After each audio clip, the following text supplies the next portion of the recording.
É hora de encontrar o lado divertido das suas tarefas.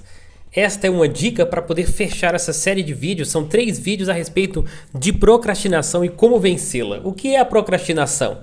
É você deixar de fazer aquilo que você precisa hoje e deixar para outro momento, atrasando a sua vida, atrasando seus compromissos. Procrastinação muitas vezes é chamada pelos outros de preguiça, mas todos nós enfrentamos algum nível de procrastinação. E lidar com essa procrastinação dia após dia é importante para que nós possamos amenizá-la e ser mais produtivos e, portanto, mais felizes. Então, só para recapitular o que eu falei nos outros 2 vídeos, é o seguinte: quando você tem uma tarefa muito grande, aquilo pode te levar a procrastinar. Uma tarefa enorme para fazer. Eu citei, por exemplo, a monografia que eu tive que fazer como conclusão de curso. Citei alguns trabalhos que meu pai faz ali na roça. Ele cava buracos imensos sozinho, transporta grandes quantidades de areia de um lugar para o outro usando o carrinho de mão, grandes quantidades de pedra. Ele faz plantações muito grandes para uma pessoa só. São tarefas muito grandes que exigem muitos dias de trabalho braçal e ele consegue fazê-las usando essas estratégias que eu expliquei nos outros vídeos, as quais vou recapitular aqui agora. Que é a primeira coisa, é organizar as tarefas por escrito, ou então organizar de forma estabelecida em sua mente o que você vai fazer em relação a essa tarefa tão grande. Dividir a tarefa grande em menores tarefas e aí você, em vez de, por exemplo, como o exemplo que eu usei, vai arrumar a casa que está toda bagunçada. Em vez de você pensar que tem que arrumar toda a casa e ficar cansada pensando que seria melhor se você protelasse essa arrumação para outro dia, você divide em diversas tarefas diferentes. Não, eu vou fazer apenas a sala, depois eu penso em fazer a cozinha, depois eu penso em lavar as roupas, depois eu penso em lavar o banheiro. Por exemplo, as tarefas menores te dão um peso menor.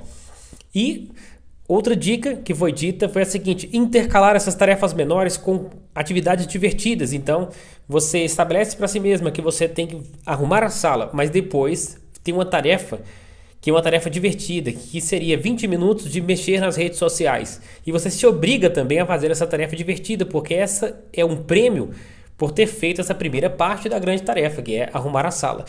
E também tem outra dica, que é anotar as distrações, porque quando você está fazendo aquela parte da tarefa, às vezes vem ideias que podem ser até interessantes, mas devido a essa ideia você sai do que está fazendo e vai fazer outra coisa, protelando, procrastinando em relação à tarefa principal que você estava executando. Quando você tiver uma ideia, você deve anotar essa ideia e voltar imediatamente para o trabalho que você estava fazendo. Assim você verifica essa ideia depois e ela não atrapalha a sua atividade, não sendo aí uma justificativa para você procrastinar. E por último, encontre o lado divertido de suas tarefas. Muitas das nossas tarefas diárias, elas realmente têm o seu lado não divertido, é um lado chato de fazer, mas aquele chato importante. Somos adultos e sabemos de muitas coisas que nós precisamos simplesmente fazer, ainda que não gostemos delas. Mas vou te dizer, apesar de que algumas tarefas sejam realmente desagradáveis, elas geralmente têm um lado muito divertido, geralmente têm um lado bom. E você só descobre esse lado divertido a partir do momento em que você começa a fazer.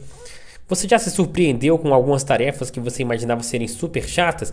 Eu estou usando bastante o exemplo de casa, mas veja, às vezes tem ali uma pia imensa de pratos e você pensa, vou ter que fazer essa lavagem de todos esses pratos e agora, essas panelas que estão com a gordura grudada ali, como vai dar trabalho isso? Vou ter que pegar a esponja de aço, né? E vou ter que dar uma limpada ali, vai ser um esforço daquele tão grande e retirar a gordura e tomar cuidado para que a gordura não impregne outros talheres e outros pratos e copos. Eu vou ter que organizar a pia primeiro porque está uma bagunça tão grande que eu não sei por onde começar, se eu começo pelos copos, pelos talheres ou pelas panelas. Quando você vai lavar os pratos, diz aí nos comentários, você começa pelas panelas, pelos copos, pelos talheres ou qual a ordem que você segue? E se quando está tudo bagunçado sobre a pia, você primeiro organiza os pratos e depois lava, ou você já vai lavando sem organizar primeiro?